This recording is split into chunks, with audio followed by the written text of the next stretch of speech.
Hello friends, most welcome आपका हमारी YouTube classes analysis with रेनो में। तो कैसे हो आप सभी? आई होप आप सभी बहुत अच्छे होंगे दोस्तों।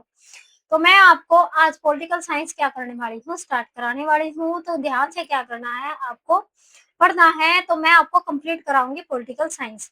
जैसे कि आपको पता है, हमारे हरियाणा के अंदर जिन बच्चों को नहीं पता तो वो भी क्या कर ले, एक तरह से फॉर्म फिल कर ले जो इंटरेस्टिंग है, जिनकी इंग्लिश क्या है थोड़ी सी अच्छी है, और साथ में ही जिनकी जीके भी क्या है थोड़ी सी मजबूत है, तो वो क्या करे, हमारे हरियाणा के अंदर एक तरह से हरियाणा डिस्ट्रिक्ट कोर्ट के अंदर वैकेंसी निकली हुई है क्लर्क की। तो क्लर्क की पोस्ट के लिए आप अगर एलिजिबल हो तो आप क्या करोगे, फॉर्म फिल करोगे और अपने एग्जाम की प्रिपरेशन के लिए क्या करोगे, अपनी तैयारी को जोरों शोरों पे रखोगे। तो उस पेपर को देखते हुए मैंने क्या की है, ये क्लासेस स्टार्ट की हैं। तो जैसे कि उस पेपर के अंदर क्या आएगा हमारा, एक तो हमारी जीके आएगी। तो जीके में हम क्या पढ़ने वाले हैं, पॉलिटिकल साइंस में आपको पढ़ाने वाली हूँ। साथ में ही मैं आपको एंशियंट हिस्ट्री, सॉरी क्या है, एंशियंट हिस्ट्री ना करा के सबसे पहले मैं आपको मॉडर्न हिस्ट्री क्या कराऊंगी मॉडर्न हिस्ट्री, जहां से सबसे ज्यादा पेपर में क्वेश्चन पूछे जाते हैं। अगर और साथ में आपको क्या करनी है, करंट अफेयर पे भी ध्यान देना है, क्योंकि ये जो एग्जाम होने वाला है हमारा, तो ये 50 नंबर की इसके अंदर जीके आएगी और 50 नंबर की इसके अंदर इंग्लिश आएगी।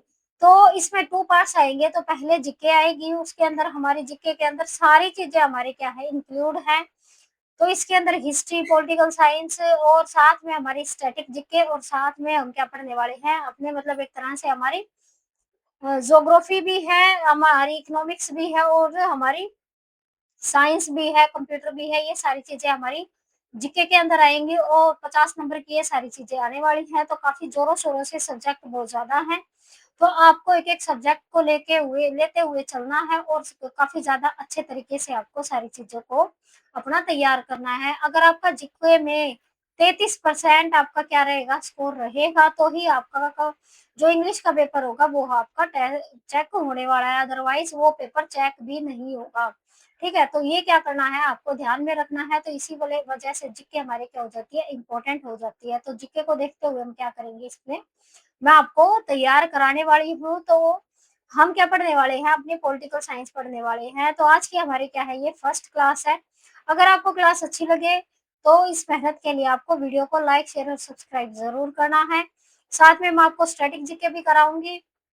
इस क्लास के क्या आएगी आपके साथ साथ में, मतलब एक दिन में मेरी कोशिश रहेगी कि आपको 3 क्लास क्या कराऊं, प्रोवाइड कराऊं। इसमें पॉलिटिकल साइंस रहेगी हमारी, फिर हमारी क्या रहेगी, मैं आपको हिस्ट्री कराऊंगी साथ में, और स्टैटिक जीके को क्या करेंगे हम साथ में लेते हुए चलेंगे। स्टैटिक जैसे ही हमारी क्या हो जाएगी, मतलब खत्म हो जाएगी, कुछ टॉपिक है जो हम पढ़ेंगे, उसके बाद मैं आपको करंट अफेयर कराने का काम करूंगी। जैसे कि स्पोर्ट्स के पर्सन है, उसके अंदर करंट अफेयर में काफी ज्यादा क्वेश्चन हमारे स्पोर्ट्स से पूछे जाते हैं। और साथ में हमारे जो भी मतलब एक तरह से नियुक्तियां होती हैं, अपॉइंटमेंट है, और साथ में हमारे जो भी इंटरनेशनल जो भी कमेटीज होती हैं, या हमारी क्या है, ये जितने भी हमारी कमेटीज बनाई गई है, G7 है, या और भी हमारी क्या ये चीजें बनाई गई हैं, कहाँ पर किसका क्या हुआ है, हमारा युद्ध हुआ है, और युद्ध के साथ मतलब युद्ध के क्या होते हैं, अभ्यास होते हैं। तो वह वहां से भी हमारे को करंट अफेयर में क्वेश्चन पूछे गए हैं। तो ये कुछ सिलेक्टेड हमारे क्या होते हैं, कुछ टॉपिक होते हैं जिनको हमें करंट अफेयर में करना ही करना होता है, मतलब वहां से तो क्वेश्चन पूछा ही जाएगा। तो करंट अफेयर ऐसा नहीं है कि आज के समय में अथाह तो देखो हर चीज है, लेकिन कुछ हमारे क्या होते हैं, जैसे पिछले पेपर में हमारे यहाँ से क्या पूछा गया था, हमारे 15 क्वेश्चन क्या आए थे, करंट अफेयर से आए थे। तो 10 टॉपिक तो हमें क्या कर लेने हैं, अपने देखते हुए उनको तैयार कर लेना है। और 5 क्वेश्चन तो ये कहीं से भी क्या है पूछ सकते हैं। तो उसके अकॉर्डिंग भी क्या करेंगे, हम मेहनत करेंगे, लेकिन अपने 10 क्वेश्चनों को तो क्या करेंगे, हम पक्का करेंगे अपने पेपर के लिए। तो हम क्या करने वाले हैं आज की क्लास में हम एक नंबर अपना पक्का करने वाले हैं अपने पॉलिटिकल साइंस में। तो सबसे ज्यादा अगर करंट अफेयर के बाद पूछा जाएगा तो पॉलिटिकल साइंस ही पूछी जाएगी, क्योंकि हमारे कोर्ट का पेपर है, और कोर्ट में सबसे ज्यादा हमारी संविधान, मतलब ये सारी चीजें हमारी कोर्ट से रिलेटेड पूछी जाती हैं। तो ये चीजें हमारी कहीं से भी पूछी जा सकती है। तो आपको क्या करना है, काफी अच्छे से पॉलिटिकल क्लास लेनी है। तो आज का हमारा टॉपिक रहने वाला भारत के संवैधानिक विकास। तो स्टार्ट करते हैं अपनी क्लास को, गेट स्टार्ट। तो भारत का संवैधानिक विकास, कॉन्स्टिट्यूशन डेवलपमेंट इन इंडिया, देखो कैसे-कैसे हमारे भारत के संविधान का विकास हुआ। तो आज का हमारा फर्स्ट टॉपिक रहने वाला है संविधान। संविधान क्या है? हमारा एक तरह से नियम, उपनियम और एक ऐसा लिखित दस्तावेज है जिसके अनुसार देश का शासन संचालित होता है। मतलब इस संविधान के अंदर, हमारे कॉन्स्टिट्यूशन के अंदर क्या लिखे हुए हैं? रूल रेगुलेशन लिखित भाषा में है। लिखित क्या है? हमारा मतलब राइटिंग में लिखा गया है। और क्या है? देश का संचालन इसी के द्वारा होता है, तो वही हमारा संविधान है। संविधान देश का आधारभूत विधि भी माना गया है। ये क्वेश्चन पूछा जा सकता है। हम संविधान को देश की क्या मानते हैं? आधारभूत विधि मानते हैं, आधारभूत भूमि मानते हैं, आधारभूत मतलब कोई भी और चीजें आपकी ऑप्शन में दे सकते हैं। और याद रखना, आपको जीके का पेपर भी जो आएगा हमारे इस पेपर में, वो भी हमारी इंग्लिश में ही आने वाला है। तो जनता के विश्वास और उनकी आकांक्षाओं का प्रतिबिंब है। प्रतिबिंब क्या होता है? जो चीजें सामने होती है वही चीजें हमें दूसरी साइड दिखाई देती है। तो भारत की जनता के विश्वास, जो भारत के अंदर मतलब भारत की जनता जो सोचती है, तो वही चीजें क्या है? हमारे संविधान के अंदर है। ठीक है, ऐसी आकांक्षाओं का प्रतिबिंब क्या है? हमारा संविधान है। भारत यह देश की राजनीतिक व्यवस्था का बुनियादी ढांचा निर्धारित करता है। मतलब एक राज्य व्यवस्था कैसे चलेगी, ये हमारा क्या है? ये बुनियादी ढांचा है। कुछ भी चीजें हमारे देश में चेंज होती है तो संविधान को देखते हुए क्या करेंगे? हम चेंज करते हैं। अगर वो चीजें संविधान के अकॉर्डिंग नहीं होती तो हमारा क्या करता है? हमारी न्यायपालिका मतलब हमारे जो कोर्ट है उसके खिलाफ जाते हैं और इन चीजों को क्या करते हैं? एक तरह से चैलेंज करने का काम करते हैं। ऐसे विश्व में आधुनिक जो आज के मतलब एक तरह से आज जो संविधान लिखे हुए हैं पूरे विश्व में, सबसे महत्वपूर्ण जो स्रोत माना जाता है एक तरह से अमेरिका का संविधान माना जाता है। क्योंकि अमेरिका का संविधान धरती पे सबसे पहले लिखा हुआ संविधान था। इससे पहले क्या चलते थे? हमारे अलिखित संविधान चलते थे। क्योंकि हमारे देश के अंदर भी पूरे मतलब हमारे देश में ना लगा के मैं कहीं पर भी कहूँ तो पूरी धरती के अंदर एक तरह से किंगों का क्या था? एक तरह से शासन था। किंग की क्या थी? एक तरह से हर जगह हमारे राजा महाराजा हुआ करते थे, साम्राज्य हुआ करते थे और उनके अकॉर्डिंग ही क्या करते थे? हमारा प्रशासन चला करता था। मतलब छोटी-छोटी टेरिटरी होती थी और उनके अकॉर्डिंग ही छोटे-छोटे राजा अपने-अपने देश को, अपने-अपने छोटी-छोटी अपनी भूमि के खंड को, वहाँ के लोगों को अपने अनुसार ही डालने का काम करते थे। तो इसी वजह से ये क्वेश्चन आपसे पूछा जा सकता है कि संविधान का सबसे महत्वपूर्ण स्रोत क्या है? संविधान का, आधुनिक संविधान का सबसे महत्वपूर्ण स्रोत क्या है विश्व के अकॉर्डिंग?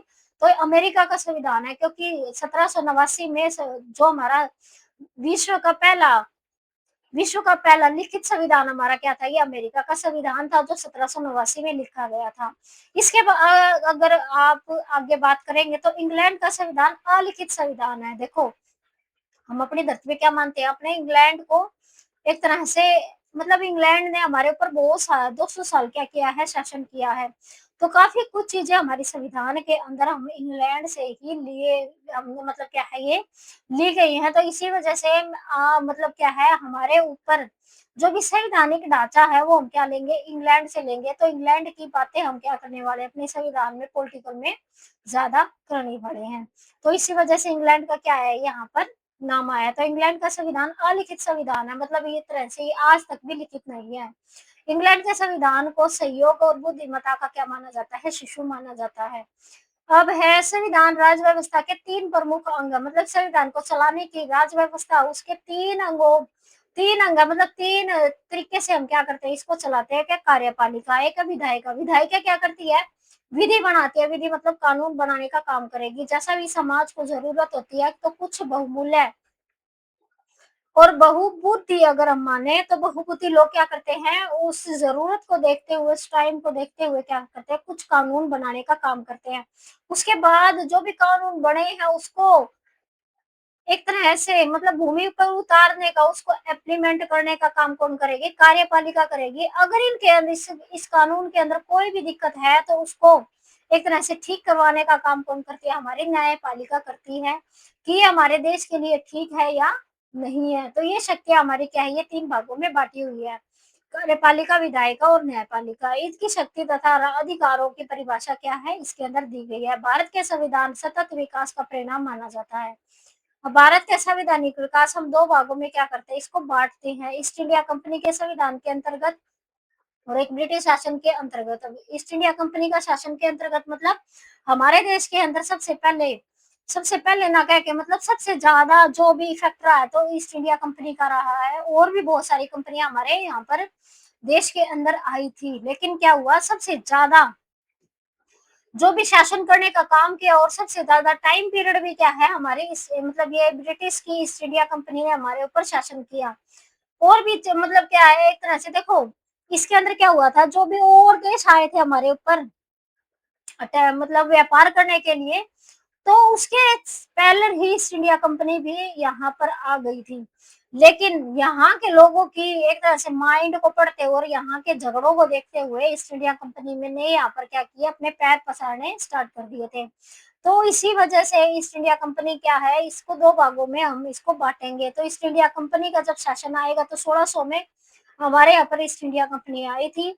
उसके बाद 1857 में हमारे यहाँ पर क्या हो जाती है, रिवोल्यूशन हो जाती है, क्रांति हो जाती है। और उसके बाद हम देखते हैं हमारे यहाँ पर देश के ऊपर ईस्ट इंडिया कंपनी का शासन खत्म हो जाता है, समाप्त हो जाता है। और ब्रिटिश महारानी का क्या चलेगा, यहाँ पर शासन चलेगा। ब्रिटिश क्राउन का क्या करेंगे, हम यहाँ पर शासन देखेंगे। तो इसी वजह से हम क्या करेंगे, इसको दो भागों में पढ़ेंगे। और साथ में मतलब क्या है, देखो ईस्ट इंडिया कंपनी के साथ साथ हमारे पास हमारे देश मतलब देश के अंदर हमारे साथ में पुर्तगाली भी आए थे, डच भी आए थे, फ्रांसिस भी आए थे। लेकिन सबसे ज्यादा ये क्यों मतलब बड़ी, कैसे इसने अपने हमारे पूरे देश को अपने कब्जे में लिया, तो वो सारी सारी चीजें हम हिस्ट्री में पढ़ते हैं। तो उन चीजों को क्या पढ़ेंगे, हम हिस्ट्री में पढ़ेंगे। और हिस्ट्री की क्लास में मैं आपको जल्दी से देने वाली हूँ। तो हम क्या करेंगे, देखो इसकी ज्यादा जानकारी लेनी है तो आपको हिस्ट्री की क्लास देखनी पड़ेगी। ठीक है, अगर आपके फिर आपके क्या हो जाएंगे, ये कॉन्सेप्ट सारे के सारे क्लियर हो जाएंगे। आगे पढ़ लेते हैं हम। राजलेख हमारा क्या था, भारतीय संविधान के ऐतिहासिक विकास का काल सन 1600 से क्या हो जाता है, शुरू हो जाता है। भारत के संविधान का मतलब मेन चीज हमारी क्या हो जाती है, 1600 से शुरू हो जाती है। 31 दिसंबर 1599 को 100 व्यापारियों ने मिलकर एक ब्रिटेन में ईस्ट इंडिया कंपनी की क्या कर दी थी, स्थापना कर दी थी 1599 में। मतलब क्या है, 100 व्यापारी आए और उन्होंने इकट्ठा मतलब बातचीत की। और 100 व्यापारियों ने क्या मांगा, ये ब्रिटेन के अंदर एक नाम रखा, एक कंपनी का मतलब एक समूह का नाम रखा उन्होंने, ईस्ट इंडिया कंपनी। और अब ये क्या सोच रहे हैं कि हम भारत देश के अंदर जाएंगे और वहां से क्या लेके आएंगे, अपने यहाँ पर कच्चा माल लेके आएंगे। क्यों? क्योंकि यहाँ पर क्या लगे थे, यहाँ पर मशीनें हमारी क्या है यहाँ पर लग गई थी। और मशीनों में डालने के लिए इनके पास कच्चा माल नहीं था। तो कच्चे माल की खोज के लिए, कच्चे माल की एक तरह से मांग को पूरी करने के लिए ये क्या करे, ये समूह क्या है, ये बनाया जा रहा है। किनके द्वारा, जो ब्रिटेन के व्यापारी हैं उनके द्वारा ब्रिटेन के अंदर ये समूह बनाया जा रहा है। कितने लोगों का, 100 लोगों का। अब ये क्या करेंगे, ब्रिटेन की महारानी से क्या लेंगे, ये परमिशन लेंगे। इंग्लैंड की महारानी एलिजाबेथ प्रथम ने एक मतलब क्या है, एक परमिशन लेटर इन्होंने क्या दिया, उनको दिया अधिकार, इसको क्या बोलते हैं हम, चार्टर भी बोल देते हैं। और इन्होंने क्या दी, इनको 15 साल के लिए परमिशन दे दी ईस्ट इंडिया कंपनी को कि तुम क्या चले जाओ, तुम चले जाओ। इन्होंने परमिशन मांगी 15 साल के लिए कि हम 15 साल के लिए जा रहे हैं और 15 साल व्यापार करने के बाद हम उस देश से क्या हो जाएंगे, आपके देश में आ जाएंगे। तो ये एलिजा वेद प्रथम से इन्होंने क्या मांग ली, 15 साल की परमिशन मांग ली। अब ये हमारे देश में आएंगे और कैसे कैसे क्या करेंगे, ये एक व्यापार करने के लिए 100 लोग आए थे सिर्फ हमारे देश में। क्या करने आए थे, 100 लोग आए थे। और क्या करेंगे, ये आगे पूरे देश के ऊपर धीरे धीरे धीरे धीरे कब्जा कर लेंगे। तो कैसे कैसे कब्जा करेंगे, वो चीजें हमारी हिस्ट्री के अंदर है, हिस्ट्री का पार्ट है। तो हिस्ट्री में क्या करेंगे, उन चीजों को पढ़ेंगे। लेकिन आगे क्या हुआ, ये चीजें मैं आपको थोड़ा सा बता देती हूँ। संविधान राज्य व्यवस्था के 3 अंग, ये हमारा क्या है, ये हम पढ़ चुके हैं कि 3 अंग है, कार्यपालिका, न्यायपालिका और एक विधायिका। ऐसे फिर कि देखो क्या हुआ, इस राजलेखा द्वारा कंपनी में समस्त पूर्वी देश, मतलब पूर्वी देश के अंदर सिर्फ ही कंपनी जाएगी। पूर्वी मतलब अपना पूर्व, पूर्व से क्या निकलता है, हमारा सूरज निकलता है। तो हमारे इधर के देश सारे क्या है, पूर्वी देश है। तो ये यहाँ पर एक ही कंपनी जाएगी, एक मेव स्वामित्व सौंपा गया था, किसके द्वारा, एलिजाबेथ के द्वारा ईस्ट इंडिया कंपनी को। ऐसी कंपनी ने भारत में शासन की समस्त शक्ति, कंपनी ने क्या किया, भारत में जो भी शासन व्यवस्था हो गया, अब धीरे धीरे क्या करेंगे, देखो ये क्या कर रहे हैं, देखो बात सुनो, इसमें कंपनी के भारत में शासन की समस्त शक्ति, मतलब कंपनी जो भी क्या है भारत के अंदर जो भी शासन करेगी समस्त शक्ति गवर्नर और उसकी परिषद को दे दी गई। मतलब 14 लोगों की क्या बनाई इन्होंने, एक समिति बना ली। इसे गवर्नर और परिषद की संज्ञा दी गई थी। ईस्ट इंडिया कंपनी की ओर से व्यापारी स्वीकृति के लिए भारत में आने वाला प्रथम, मतलब भारत के अंदर जो अब क्या करेंगे देखो, इन्होंने क्या किया, ब्रिटेन में तो मांग ली परमिशन, आगे वहां पे से 1600 में 1599 में मांगी, 1600 में वहां से आगे कुछ टाइम इनको आने में लगा, और कुछ टाइम में वहां से जब ये आ रहे थे तो यहाँ पर हमारे यहाँ पर क्या था, अकबर का राज था। तो 1600 में मतलब जब ये वहां से चले तो क्या था, अकबर का राज था हमारे देश के अंदर। लेकिन जब तक ये क्या होते हैं वहां से सारी परमिशन लेके और समुद्र वाले इलाके से ये आते हैं, और तब तक ये समझते हैं तो हमारे यहाँ पर क्या हो जाता है, जहांगीर का राज हो जाता है। क्योंकि 1605 में अकबर की मृत्यु हो जाती है, तो हमारे यहाँ पर आएंगे तो पहला देखो, प्रथम अंग्रेज राजदूत विलियम हॉकिंस था, 1608 में हमारे यहाँ पर आया था। उस समय भारत के सम्राट जहांगीर थे, याद रखना कौन थे, अकबर नहीं थे, जहांगीर यहाँ पर क्या थे, तब एक तरह से हमारे सम्राट थे। ऐसे 1615 में, अब ये देखो हॉकिंस को परमिशन नहीं मिलती है, ये बात क्या करनी है आपको याद रखनी है कि हॉकिंस को क्या मिली है, एक तरह से परमिशन नहीं मिली है। अब 1615 में इंग्लैंड के राजा जेम्स अब क्या भेजेंगे, अपना राजदूत दोबारा भेजेंगे एक टॉमस रो नाम के व्यक्ति को, और वो क्या मांगेगा, फिर से परमिशन मांगेगा, और वो क्या हो जाएगा, यहाँ पे काफी साल 3-4 साल तक रहेगा, और फिर इनको क्या मिल जाएगी, परमिशन मिल जाएगी। ठीक है, तो वही बात क्या पढ़ने वाले हैं, हम पढ़ने वाले हैं 1615 में इंग्लैंड के राजा जेम्स का राजदूत सर टॉमस रो भारत आए, और 10 जनवरी 1600 में क्या मिलता है, देखो 10 जनवरी 1600 में 1615 में ये आता है हमारे यहाँ पर, वहां से क्या है, ये परमिशन लेके 1616 अब 10 जनवरी 1616 में हम अजमेर की मुला क्या है, अजमेर में इनकी क्या होता है, जहांगीर से क्या हो जाती है, मुलाकात हो जाती है। मतलब जहांगीर से क्या है, ये अजमेर के अंदर मिलते हैं sir Thomas Roe. Sir Thomas Roe Jahangir के दरबार में 3 वर्ष तक रहा, और जहांगीर को इस बात के लिए राजी कर लिया कि अंग्रेजों और उसके लिए क्या है, ये रियासत दे दी जाए। अब क्या है, ये परमिशन ले लेगा, मतलब क्या है, यहाँ की राज व्यवस्था को और सारी चीजों को क्या है, ये काफी अच्छे से भापेगा। जहांगीर को जो चीजें पसंद होती है, जैसे शराब वगैरह, ये क्या है, इसको जहांगीर को ज्यादा पसंद थी, तो ये अंग्रेजी शराब भी यहाँ के लोगों से मंगाया करेगा। मतलब क्या है, अपने ब्रिटेन से ये अंग्रेजी शराब यहाँ पर मंगाएगा और जहांगीर को भेंट देगा, तो जहांगीर क्या करेगा, इसको परमिशन देने का काम करेगा। तो ये क्या ले लेता है, एक तरह से परमिशन ले लेता है। इसी प्रकार पूर्णतः व्यापार की अनुमति प्राप्त करने वाला प्रथम अंग्रेज सर टॉमस रो था। तो ये क्या करना, आपको याद रखना है। अब 1700 में अंग्रेजों ने बंगाल के अंदर सबसे पहले क्या करेंगे, ये शासन करेंगे, क्या बंगाल के ऊपर शासन करेंगे। लेकिन उससे पहले क्या बना रहे हैं, आप देखो जहांगीर से इन्होंने परमिशन ले ली, तो जहांगीर क्या कहता है, ठीक है तुम दक्षिण भारत में कहीं भी क्या कर लो, मतलब एक तरह से क्या करो, अपनी फैक्ट्री लगा लो। फैक्ट्री का मतलब एक तरह से कच्चा माल लागे, ये क्या करते थे, हमारे यहाँ के किसानों से कच्चा माल खरीद के ये उसको एक जगह इकट्ठा करते थे, उसका नाम क्या था, इनका फैक्ट्री बोलते थे ये उनको। तो ये क्या करेंगे, ये एक जगह उसको इकट्ठी करेंगे, तो पहले सबसे पहले ये क्या करेंगे, ये मद्रास के अंदर एक जगह को लेंगे और वहां पर क्या करेंगे, ये स्टोर करना शुरू करेंगे। लेकिन उसके बाद जो अधिकारित रूप से जो इनको दिया जाता है, तो वो 1700 में अंग्रेजों ने बंगाल के अंदर एक क्या बना लेते हैं, फोर्ट विलियम बना लेते हैं। मतलब ये थोड़ा सा इसको क्या कर सोचते हैं, अपना पक्का करने का काम करते हैं, क्योंकि कोलकाता से इनको जो शिप लेके जाते थे, ये जो मतलब माल लेके जाते थे, थोड़ा और आसानी इनको होती थी। तो फोर्ट विलियम कहाँ पर बनाते हैं, 1700 में बनाते हैं, और कहाँ पर, ये कोलकाता के अंदर बनाते हैं। तो यहाँ के राजा क्या करेंगे, इनको काफी ज्यादा बोलेंगे, और इनकी काफी ज्यादा क्या होगी, यहाँ पर लड़ाई भी होगी इस बात को लेके। वो चीजें क्या पढ़ेंगे, हम हिस्ट्री के अंदर पढ़ेंगे, क्योंकि वो हमारा क्या है, हिस्ट्री का पार्ट है। अब सारी चीजें मैं एक ही आपको सब्जेक्ट में नहीं करा सकती, ठीक है, तो वो चीजें क्या करेंगे, हम हिस्ट्री के अंदर पढ़ेंगे। तो जल्दी से क्या करूंगी, मैं आपको वो क्लास भी स्टार्ट कराऊंगी। ऐसे अंग्रेजों ने बंगाल में अपने राजस्व की नींव प्लासी के युद्ध में 23 जून 1757 में डाली थी। अंग्रेजों ने क्या किया, बंगाल के अंदर मतलब क्या किया, देखो 1700 में तो अपना फोर्ट विलियम बनाएंगे, मतलब ये थोड़ा सा एरिया क्या करेंगे, अपना पक्का करेंगे। तो यहाँ के राजा क्या कर लेते हैं, यहाँ के राजा इनके खिलाफ हो जाते हैं, तो ये उनको मरवा देते हैं। ऐसे इनका प्लासी का युद्ध होता है, ऐसे इनका बक्सर का युद्ध होगा। ठीक है, तो धीरे धीरे क्या करेंगे ये, वहां के राजा को मरवा के फिर दूसरे व्यक्तियों को क्या करेंगे, वहां पर बैठाएंगे। वो भी क्या हो जाएंगे, इनसे दुखी हो जाएंगे, फिर वो क्या करेंगे, इनके साथ लड़ाई करेंगे। ठीक है, तो यही हमारी क्या है, ये बंगाल के ऊपर सबसे पहले इन्होंने शासन किया था, और बंगाल के अंदर ही सबसे पहले इन्होंने फोर्ट विलियम बनाने का काम किया था। अपनी फैक्ट्री खोलने का इन्होंने क्या किया था, मतलब एक तरह से फोर्ट विलियम बनाया था।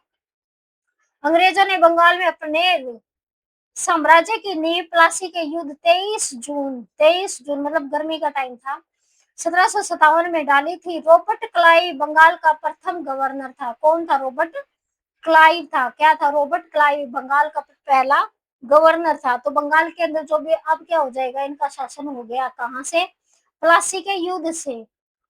ठीक है, प्लासी के युद्ध में इन्होंने बंगाल का गवर्नर बना दिया 1757 में। फिर 22 अक्टूबर 1764 में बक्सर का युद्ध होता है। तो इस बक्सर के युद्ध में तो क्या हो जाता है, जो पूरा एरिया उड़ीसा वाला है, जो बिहार वाला है, और जो पूरा का पूरा हमारा क्या है, जो थोड़ा सा यूपी है, पूरा बिहार, बंगाल, उड़ीसा, ये सारा का सारा जो हमारा भूमि वाला क्षेत्र है, तो ये सारा का सारा यहाँ पर क्या करेंगे, ये हड़प लेंगे। मतलब इनके साथ हमारा क्या होता है, युद्ध होता है।